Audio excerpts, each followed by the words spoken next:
Deep in the city of New Orleans lies John McDonough High School. Overcoming many challenges over this past year, McDonough is led by their tenacious principal, Marvin Thompson. Thompson impacts the lives of his students in more ways than anyone could imagine. Well, I've been in education this is my 21st year.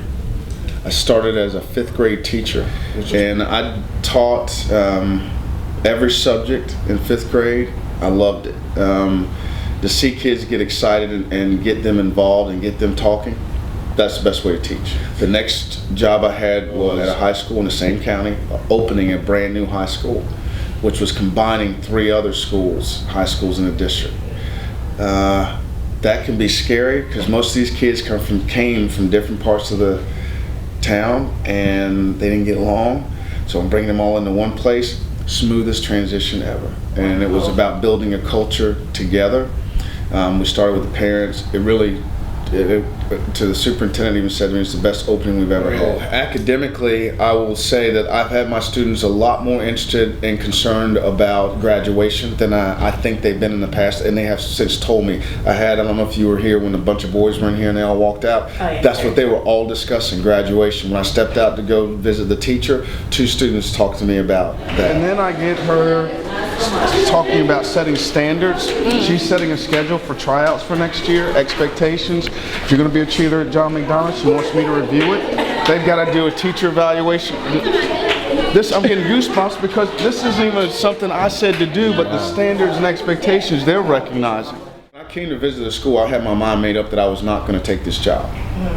I've been a principal. I trained principals. So why would I want to be one again? Right. That was my thought. I don't want to do this again. So Mr. Barr enticed me to come. He says, listen, whether you take it or not, just take the free trip to New Orleans. It's on us. I went, well, I'm not stupid. I'll come. So I literally had my mind set on coming, enjoying myself, and not taking the job, but giving Mr. Barr feedback on how he could get moving. And I even had this little spiel plan of like, listen, I can't take it, but here's what I can help you do to get ready, but I'm not going to do it. On my 3rd day here, I visited a classroom that was not doing anything, and I sat next to a young lady, asked her what was going on in the classroom. She seemed pretty upset about the fact that nothing was. She shared with me that this was every day. She seemed a little dejected by it, and I asked her what she wanted to do. We had a short discussion, and then she looked at me and goes, well, who are you? And that minute I went, I'm your new principal. You do though, because I'm hungry. I didn't eat anything all day. Why don't you go to the store? What is that? Arches. Right on the corner. Arches. Is this not Arches? The food place, or you just talking about the one by the nail shop? Oh, right down here on the corner, across from the Renaissance. Tasties. Give me and you lunch.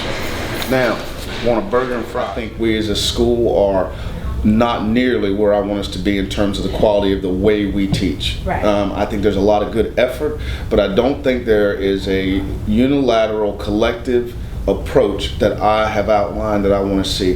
That really has to do with us growing as a faculty and as a team, and me just being consistent with saying this is what I want. Right. So we're not there yet. I would say we're probably halfway there. Some other areas that I like for us as a school, and I'm talking staff, me, my leadership team, my teachers to grow in, is once we set a course, seeing something all the way through to its finish. That's a modeling example for not only for each other, but for the kids. When they see us do that, then we can hold them to that. Right. Otherwise, it's just do as I say, not as I do.